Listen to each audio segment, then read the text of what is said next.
Prakash Raj press meet ಅಲ್ಲಿ ಹೇಳಿದ. ಅವತ್ತು ನಾನು ಧರ್ಮಸ್ಥಳಕ್ಕೆ ಹೋದವನಲ್ಲ. ಗಣೇಶ್ ಮಠ ಇವರು ಮಂಟಣ್ಣನವರು ಇವ್ರನ್ನ ಯಾರನ್ನೂ ಭೇಟಿ ಮಾಡಿದವನು ಅಲ್ಲ. ನಾನು ಸರಣಿ ಸಾವುಗಳಾಗ್ತಿದೆ, ನ್ಯೂಸ್ ಆಗ್ತಿದೆ ಅನ್ನೋದ್ರ ಬಗ್ಗೆ ಆತಂಕ ಪಟ್ಟವರು ನಿಜ. ದಿಢೀರ್ ಅಂತ ನಮಗೆಲ್ಲ ಗೊತ್ತಿರೋ ಹಾಗೆ ಒಬ್ಬನು ಬಂದು ಮಂಡ್ಯದಿಂದ ಒಬ್ಬನು ಬಂದಿದ್ದಾನಂತೆ, ಅವನು ಅಲ್ಲಿ ಕೆಲಸ ಮಾಡ್ತಿದ್ದಂತೆ, ಅವನು ಹೆಣಗಳನ್ನು ಹೂತು ಹಾಕಿದ್ದಾನೆ ಅಂದ ತಕ್ಷಣ ಎಲ್ಲ ಭಕ್ತರು ಎಲ್ರಿಗೂ ಡಿಸ್ಟರ್ಬ್ ಆಗಿದ್ದಾರೆ. ನನ್ನಂತವರು ಡಿಸ್ಟರ್ಬ್. ನಾನು ಸ್ವಲ್ಪ ಸೋಷಿಯಲ್ ಆಕ್ಟಿವಿಸ್ಟ್.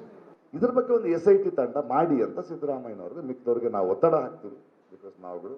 ಆಮೇಲೆ ಹಾಕಿದ್ಮೇಲೆ ಸರಿಯಾದವ್ರನ್ನ ಆಯ್ಕೆ ಮಾಡಿ ಅಂತೀವಿ. ಕೊನೆಗೆ ಮೊಹಾಂತಿ ಅಂತ ಬಹಳ ದಕ್ಷ ಅಧಿಕಾರಿನ ಮಾಡಿದಾಗ ನಾನೇ ಟ್ವೀಟ್ ಮಾಡ್ತೀನಿ, ಒಳ್ಳೆ ವಿಷಯ, ಒಳ್ಳೆ ಆಫೀಸರ್ನ ಹಾಕಿದ್ದೀನಿ ಅಂತ.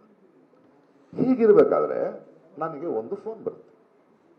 ಮೊಹಾಂತಿ ಅವರು ಇನ್ನೂ ಈ ಚಿನ್ನಯ್ಯನ ಭೇಟಿ ಮಾಡಿಲ್ಲ, ಅವರು ಚಾರ್ಜ್ ತಗೊಂಡಿದ್ದಾರೆ. ನನಗೆ ಒಂದು ಬರುತ್ತೆ, ಗಿರೀಶ್ ಮಟ್ಟಣ್ಣನವರಿಂದ ಫೋನ್ ಬರುತ್ತೆ. ಇಲ್ಲ, ಮಾಸ್ಕ್ ಒಬ್ಬ ವ್ಯಕ್ತಿ ಇದಾನಲ್ಲ, ಮಾಸ್ಕ್ ಅವಾಗಿನ ಮಾಸ್ಕ್ ಇಲ್ಲ, ಒಬ್ಬ ವ್ಯಕ್ತಿ ಇದಾನಲ್ಲ, ಅವ್ನು ನನ್ನ ಜೊತೆ ಇದ್ದಾನೆ, ನಿಮ್ಮ ಜೊತೆ ಮಾತಾಡಬೇಕಂತೆ. ಹೇಗಿರ್ಬೋದು? ನನಗೆ ನಡೀತಾ ಇದೆ, ನೇರವಾಗಿ ನನಗೆ ಒಂದು ಎವಿಡೆನ್ಸ್ ಬರ್ತಾ ಇದೆ, ಕೊಡಿ ಫೋನು ಅಂದೆ. ತಮಿಳಿನಲ್ಲಿ ಮಾತಾಡ್ರ. ಅರೆ, ಇವನು ನಮ್ಮ ಮಂಡ್ಯದವರು ಅಂತ ಇದ್ರಲ್ಲ, ಬಿಂಬಿಸಿದ್ರಲ್ಲ, ತಮಿಳಿನಲ್ಲಿ ಕೇಳಿಸ್ಕೊಂಡೆ. ಏನಪ್ಪ ಅಂದೆ. ನಾನು ಉಂಗಳೇ ಪಾಕನು, ನನ್ನ ಯಾಕಪ್ಪ ನೋಡ್ಬೇಕು, ಏನು ಗೊತ್ತು ನಿನಗೆ ಇಷ್ಟು? ಹಾಗಾದ್ರೆ SIT ಫಾರ್ಮ್ ಮಾಡಿದ್ದಾರೆ, ಹೋಗು. ಸರ್, ಧೈರ್ಯ ಇಲ್ಲ ನನಗೆ. ನೋಡಪ್ಪ, ನನ್ನನ್ನು ಮೀಟ್ ಮಾಡೋದಲ್ಲ ಬೇಡ, ನಿನಗೇನಾದ್ರು ಹೇಳಬೇಕಾದ್ರೆ ನೀನು ರೆಕಾರ್ಡ್ ಮಾಡಿ ವಾಯ್ಸ್ ಕಳಿಸು, ನಾನು ಇಸ್ಕೊಳ್ಳಿ. ಇಮಿಡಿಯೇಟಾಗಿ ರೆಕಾರ್ಡೆಡ್ ವಾಯ್ಸ್ನಲ್ಲಿ ಏನೇನೋ ಬಡಬಡಿಸ್ದ. ನಾನು ನನ್ನ ಲಾಯರ್ಗೆ ಫೋನ್ ಮಾಡಿದೆ. ನೋಡಿ, ಇಡೀ ದೇಶದಲ್ಲಿ ಮಾಧ್ಯಮಕ್ಕೆ ಯಾರಿಗೂ ಏನೂ ಗೊತ್ತಿಲ್ಲ, ನನಗೆ ನೇರವಾಗಿ ಫೋನ್ ಬಂದಿದೆ, ನಾವೇನು ಮಾಡಬೇಕೀಗ? ಯಾವತ್ತೂ ನಾನು ಧರ್ಮಸ್ಥಳಕ್ಕೆ ಹೋದವನಲ್ಲ. ಗಣೇಶ್ ಮಠ ಇವರು ಮಂಟಣ್ಣ ನನಗೆ ಹೇಳಿದ ಸತ್ಯವನ್ನ SIT ಮುಂದೆ ಹೋಗಿ ಹೇಳು ಅಂತ ಹೇಳಿದ್ದೆ ಚಿನ್ನಯ್ಯಗೆ. ಸತ್ಯ ಹೇಳಿದ್ರೆ ಊರೇ ಕೊಂಡಾಡತ್ತೆ, ನಿನ್ನ ಬಂದು ನಾನೇ ತಪ್ಕೊಳ್ತೀನಿ ಅಂತ ಹೇಳಿದ್ದೆ. ಪ್ರಕಾಶ್ ರಾಜ್ ಹೇಳಿರೋದು. ಚಿನ್ನಯ್ಯ ಹೈಕೋರ್ಟ್ಗೆ ಹೇಳಿದ್ದ ಸತ್ಯ ಒಪ್ಕೊಂಡಿದ್ದಾರೆ ನಟ ಪ್ರಕಾಶ್ ರಾಜ್.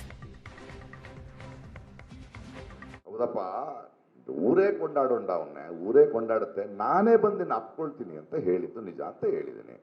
ನೀವು ಇದನ್ನು ಕೇಳ್ಕೊಳ್ಳಿ, ಅದನ್ನು ಕೇಳ್ಕೊಳ್ಳಿ. ನಾಳೆ SIT ಅವ್ರು ಬದಲಿತಾರೆ, ಅವಾಗ ನಿಜ ಹೊರಗಡೆ ಬರುತ್ತೆ. ಹೌದಾ? ಧರ್ಮಸ್ಥಳದ ಬಗ್ಗೆ ಚಿನ್ನಯ್ಯ ವಾಯ್ಸ್ ರೆಕಾರ್ಡ್ ಮಾಡಿ ಕಳಿಸ್ಕೊಟ್ಟಿದ್ದ. ನಾನು ಆ ವಾಯ್ಸ್ ಮೆಸೇಜ್ ಅನ್ನ ಮೊಹಾಂತಿ ಅವರಿಗೆ ಕಳಿಸಿದ್ದೆ. ಪ್ರಣವ್ ಮೊಹಾಂತಿ ಜೊತೆ ಈ ಬಗ್ಗೆ ಮಾತಾಡಿದ್ದೆ ಅಂತ ಪ್ರಕಾಶ್ ರಾಜ್ ಹೇಳಿದ್ದಾರೆ. ನಂತರ ಪೊಲೀಸರು ಅವನ ಫೋನ್ನ ರಿಸೀವ್ ಮಾಡಬೇಡಿ ಅಂತ ಹೇಳಿದ್ರು. ನಾನೊಬ್ಬ ಜವಾಬ್ದಾರಿ ಇರೋ ವ್ಯಕ್ತಿಯಾಗಿ ನನ್ನ ಕೆಲಸನ ಮಾಡಿದ್ದೀನಿ. ನನಗೆ ಬಂದ ಮಾಹಿತಿಯನ್ನ ಪೊಲೀಸರಿಗೆ ತಲುಪಿಸಿದ್ದೀನಿ. ಕೆಲ ದಿನದ ನಂತರ ಚಿನ್ನಯ್ಯನಿಂದ ದೂರ ಇರಿ ಅಂತ ಮೊಹಾಂತಿ ಹೇಳಿದ್ರು. ಚಿನ್ನಯ್ಯ ಉಲ್ಟಾ ಹೊಡಿತಾ ಇದ್ದಾನೆ, ಅವನಿಂದ ದೂರ ಇರಿ ಅಂತ ಹೇಳಿದ್ರು. ಮೊಹಾಂತಿ ಹೇಳಿದ ನಂತರ ಅವನಿಂದ ದೂರ ಆದೆ ಅಂತ ಪ್ರೆಸ್ ಮೀಟ್ ನಲ್ಲಿ ಪ್ರಕಾಶ್ ರಾಜ್ ಸ್ಪಷ್ಟನೆ ಕೊಟ್ಟಿದ್ದಾರೆ. ಇಮಿಡಿಯೇಟ್ ಆಗಿ ನಾವು ಆ ದಿನವೇ ಇವ್ರಿಗೆ ಫೋನ್ ಮಾಡಿದೆ, ನಮ್ಮ ಮೊಹಂತಿ ಅವರಿಗೆ.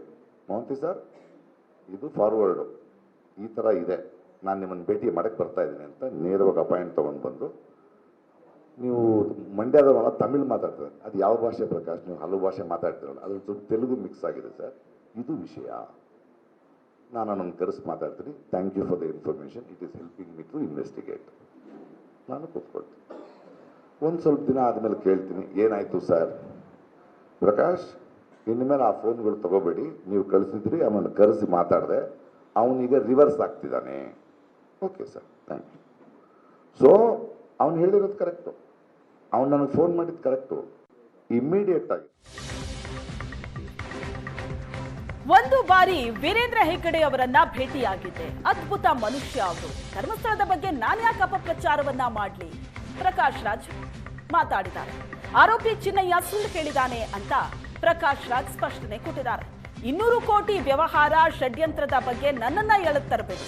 ಧರ್ಮಸ್ಥಳದಲ್ಲಿ ಹೆಣ್ಮಕ್ಳು ಯಾಕೆ ಸತ್ರು ಅಂತ ಪ್ರಶ್ನಿಸಿದ್ದು ತಪ್ಪಾ?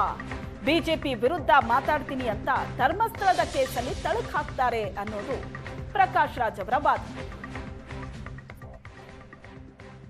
ಅವರು ಧರ್ಮಸ್ಥಳಕ್ಕೆ ಯಾಕೆ ತರ್ತಿದ್ದಾರೆ? ನಾನು ಚಿನ್ನಯ್ಯನ ಹೇಳಿಕೆ ಧರ್ಮಸ್ಥಳಕ್ಕೆ ಅಪಪ್ರಚಾರ ಮಾಡಲು 200 ಕೋಟಿ ರೂಪಾಯಿ ನಾನು ಎಲ್ಲಿ ತಗೊಳ್ಳಿ? ಅಪಪ್ರಚಾರ ಮಾಡಲಿಕ್ಕೆ ಪ್ರಕಾಶ್ ರೈ ಇದ್ದಾನೆ ಅಂದರೆ ಯಾಕೆ ಹೇಳ್ತೀರಿ ಅದನ್ನ? ಅವನು ಸ್ಟೇಟ್ಮೆಂಟ್ ಕೊಟ್ಟಿದ್ದಾನೆ, ಉತ್ತರ ಕೊಟ್ಟಿದ್ದೀವಿ, ಇನ್ನೂ ಗೊತ್ತಿಲ್ಲ, ಕೋರ್ಟ್ನಲ್ಲಿದೆ. ನಾವೇನು ಯೋಚನೆ ಮಾಡಬೇಕು? ಹೆಣಗಳ ಬಗ್ಗೆ ಯೋಚನೆ ಮಾಡಬೇಕು, ಆ ಹೆಣ್ಮಕ್ಳ ಬಗ್ಗೆ ಯೋಚನೆ ಮಾಡಬೇಕು, ಅವ್ರ ಮನೆಯವ್ರ ಬಗ್ಗೆ ಯೋಚನೆ ಮಾಡಬೇಕು. ನಮ್ಮ ಪ್ರಶ್ನೆ ಅದು ಯಾರೇ ಇರಲಿ, ಕೋರ್ಟ್ನಲ್ಲಿದೆ, it is in court, we can take a judge, but we want answers for that. ಇದರ ಕ್ಲಾರಿಟಿ ಇದು. ಅಲ್ಲಿ ಹೋಗೇ ಇಲ್ಲ ನಾನು. ಒಂದೇ ಒಂದು ಸಲ ವೀರೇಂದ್ರ ಹೆಗ್ಗಡೆ ಅವರು ನಾನು ಭೇಟಿ ಮಾಡಿದ ಅದ್ಭುತವಾದ ಮನುಷ್ಯ. ನಾನು ಕರ್ಕೊಂಡು ಹೋಗಿದ್ರು ಮಂಗಳೂರಿನಲ್ಲಿ. ಅವರು ತುಂಬ ಬ್ಯೂಟಿಫುಲ್ ಆಗಿ ಮಾತಾಡಿ ಫಲಹಾರ ತಿಂದು ನಿಮ್ಮ ನಟನೆ ಚೆನ್ನಾಗಿದೆ, ಒಳ್ಳೆ ಹೆಸರಿದೆ ನಿಮ್ಗೆ ಅಂತ ಹೇಳಿದ್ರು. ನಮಗೆ ಯಾಕೆ, ನಾವು ಬೇರೆ ಕೆಲಸ ಇಲ್ವಾ? ಬಟ್ ಇವ್ರು ನೋಡಿ ಏನು ಅನ್ಕೊಂಡಿದ್ದಾರೆ, ಅವ್ರು ಇದನ್ನ ಹೆಂಗೆ ತಿರುಚಿ, ಅವ್ರಿಗೆ ಧರ್ಮಸ್ಥಳದ ಮೇಲೆ ಪ್ರೀತಿ ಇಲ್ಲ, ಧರ್ಮದ ಮೇಲೆ ಪ್ರೀತಿ ಇಲ್ಲ, ಇವನನ್ನೇ ಹಿಂಗೆ ಸಿಗಿಸಿ ಕೆಟ್ಟ ಸಿಗ್ತಾರೆ. ಅದು ಯಾರಿಗೋಸ್ಕರ ಮಾಡ್ತಿದ್ದಾರೆ ಅವರು? ಅವ್ರಿಗೂ ಉತ್ತರ ಕೊಡಬೇಕು. ನಿಮಗೆ ನೇರವಾದ ಉತ್ತರವನ್ನ, ಹೌದು ಅವನು ಫೋನ್ ಮಾಡಿದ ತಕ್ಷಣ ನಾನು ಮೊಹಾಂತಿ ಅವರಿಗೆ ಕೊಟ್ಟೆ. ಮೊಹಾಂತಿ ಅವ್ರು ಹೇಳಿದ್ರು, ನೀವು ಮೊಹಾಂತಿ ಅವ್ರನ್ನ ಕೇಳ್ಬೋದು, SIT ಚೀಫ್ ಇದ್ದಾರೆ, ಅವರು ವೆರಿ ಗುಡ್, ಬಿಕಾಸ್ ತುಂಬ ಒಳ್ಳೆ, ಅವ್ರು ಕರೆಕ್ಟಾಗಿ ಮಾಡಿರ್ತಾರೆ ಏನು ಮಾಡಿದ್ರು, ಅವ್ರ ಮೇಲೆ ನಂಬಿಕೆ ಇದೆ ನಮಗೆ. ಸೊ ಲಿಟಲ್ ಹಿ ಹಸ್ ಗಿವನ್ ರಿಪೋರ್ಟ್ಸ್, ನಾವು ಅಲ್ಲಿ ಕಾಯ್ತಾ ಇದ್ದೀವಿ. ಧರ್ಮಸ್ಥಳದ ಧರ್ಮಾಧಿಕಾರಿ ವಿರುದ್ಧ ಅವಹೇಳನಕಾರಿ ಪೋಸ್ಟ್. ಹೈಕೋರ್ಟ್ನಲ್ಲಿ FIR ರದ್ದು ಕೋರಿ ಮಟ್ಟಣ್ಣವರ್ ಸಲ್ಲಿಸಿದ್ದ ಅರ್ಜಿ. ಗಿರೀಶ್ ಮಟ್ಟಣ್ಣವರ್ ಪೋಸ್ಟ್ಗಳಿಗೆ ಹೈಕೋರ್ಟ್ ಅಸಮಾಧಾನ ವ್ಯಕ್ತಪಡಿಸಿದೆ. ಭಿನ್ನಾಭಿಪ್ರಾಯಗಳಿಗೆ ಪ್ರಜಾಪ್ರಭುತ್ವದಲ್ಲಿ ಅವಕಾಶ ಇದೆ, ಆದರೆ ಇಂಥದ್ದಕ್ಕಲ್ಲ. ಆರೋಗ್ಯಕರ ಚರ್ಚೆಗೆ ಸ್ವಾಗತ, ಕೆಸರೆರಚಾಟದಿಂದ ಪ್ರಯೋಜನ ಇಲ್ಲ ಅಂತ ನ್ಯಾಯಮೂರ್ತಿ ನಾಗಪ್ರಸನ್ನ ಅವರಿದ್ದ ಹೈಕೋರ್ಟಿನ ಪೀಠ ಅಭಿಪ್ರಾಯಪಟ್ಟಿದೆ. ಧರ್ಮಸ್ಥಳದ ಧರ್ಮಾಧಿಕಾರಿಯ ವಿರುದ್ಧ ಅವಹೇಳನಕಾರಿ ಪೋಸ್ಟ್. ಹೈಕೋರ್ಟ್ನಲ್ಲಿ FIR ರದ್ದು ಕೋರಿ ಮಟ್ಟಣ್ಣವರ್ ಸಲ್ಲಿಸಿದ್ದಂತಹ ಅರ್ಜಿ. ಗಿರೀಶ್ ಮಟ್ಟಣ್ಣವರ ಈ ಪೋಸ್ಟ್ಗಳಿಗೆ ಹೈಕೋರ್ಟ್ ಅಸಮಾಧಾನವನ್ನ ವ್ಯಕ್ತಪಡಿಸಿದೆ. ಮಟ್ಟಣ್ಣವರ ಅರ್ಜಿ ವಿಚಾರಣೆಯನ್ನ ಜೂನ್ 22ಕ್ಕೆ ಮುಂದೂಡಿದೆ ಹೈಕೋರ್ಟ್. ನ್ಯಾಯಮೂರ್ತಿ ನಾಗಪ್ರಸನ್ನ ಅವರಿದ್ದ ಹೈಕೋರ್ಟಿನ ಪೀಠ ಅಭಿಪ್ರಾಯಪಟ್ಟಿದೆ. ಆರೋಗ್ಯಕರ ಚರ್ಚೆಗೆ ಸ್ವಾಗತ, ಆದರೆ ಕೆಸರೆರಚಾಟದಿಂದ ಯಾವುದೇ ಪ್ರಯೋಜನ ಇಲ್ಲ ಅಂತ ಹೈಕೋರ್ಟಿನ ಪೀಠ ಅಭಿಪ್ರಾಯಪಟ್ಟಿದೆ.